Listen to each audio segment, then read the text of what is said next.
Welcome. Today we're going to talk about how to make one-page websites. So our one-page websites are essentially going to be embedded Google Docs. So the first step is going to be to make a Google Doc and share it. And the second step will be to make a web page and then embed that Google Doc. One of the benefits of creating a simple website in this way is that your web page will update automatically when you update your Google Doc.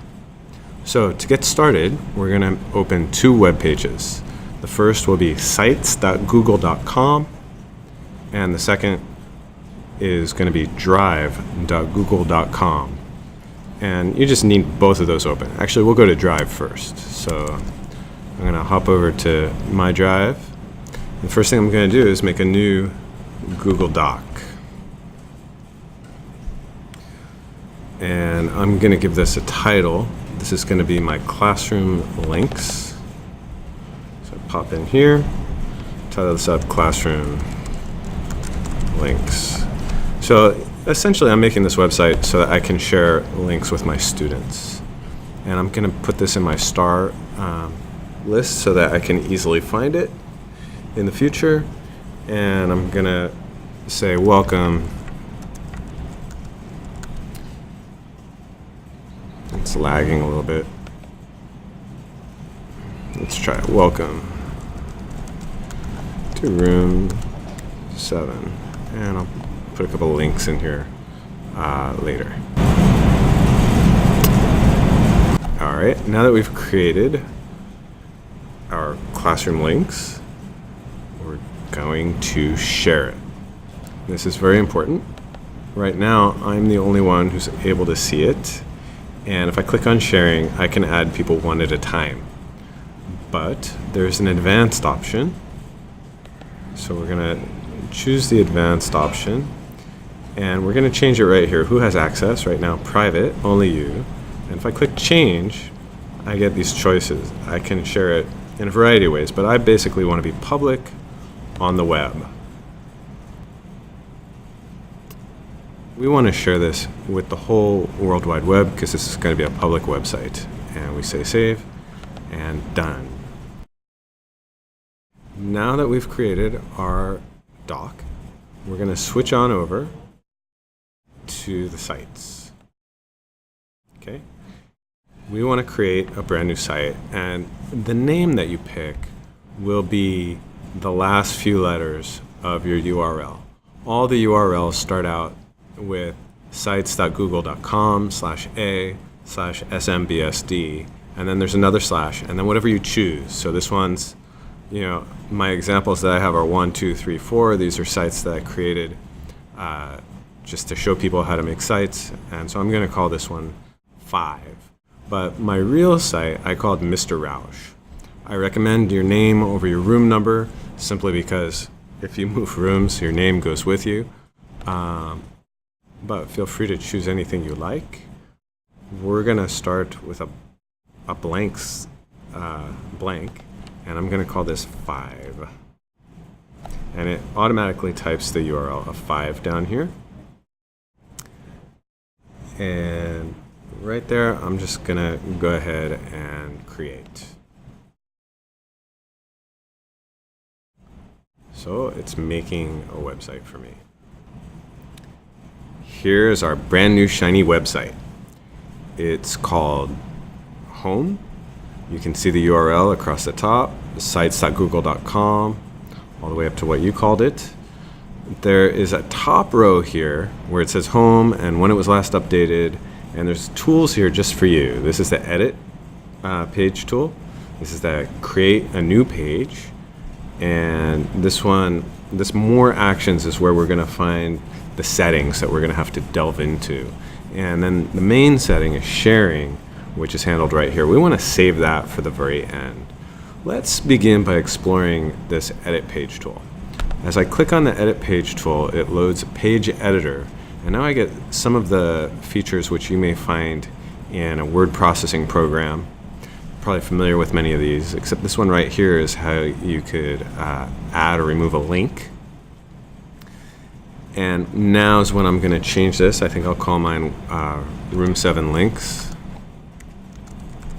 since this is essentially going to be a links page.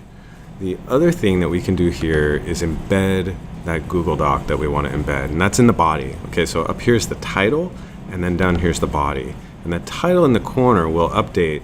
If we were to click save right now, it would update that as well. But that's not visible to the outside world the way this is.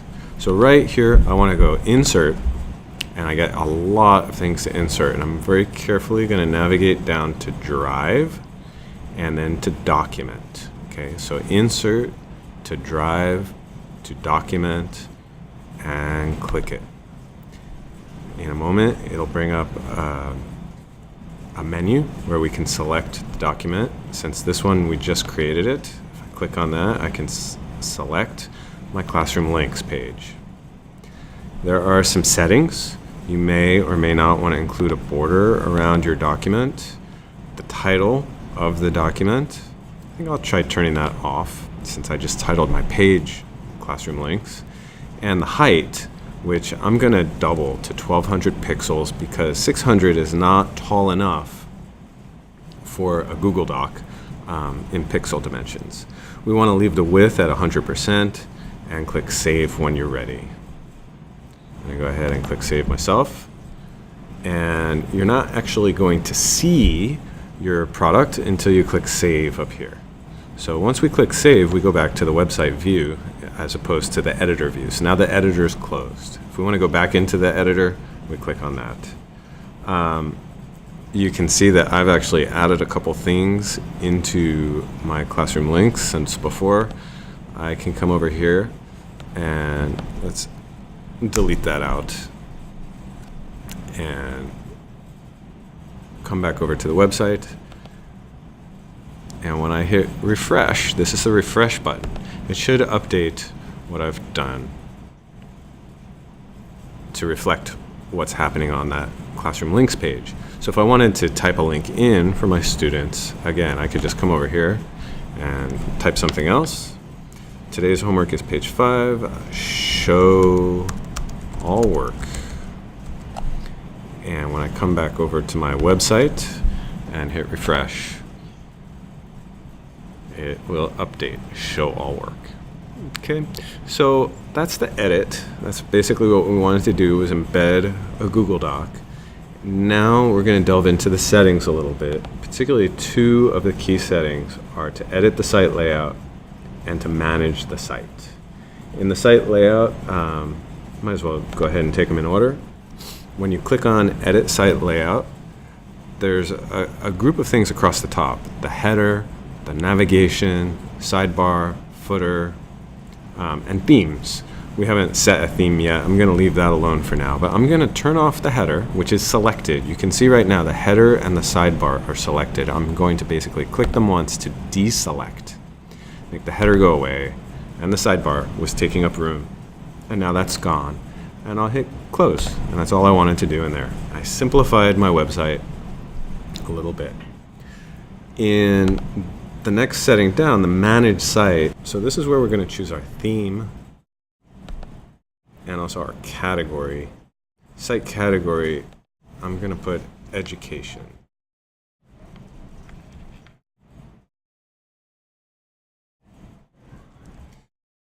And special notices, nothing. All right, let's go ahead and choose a theme. So I put the category of education at the top, and I'm going to drop down here and click on theme.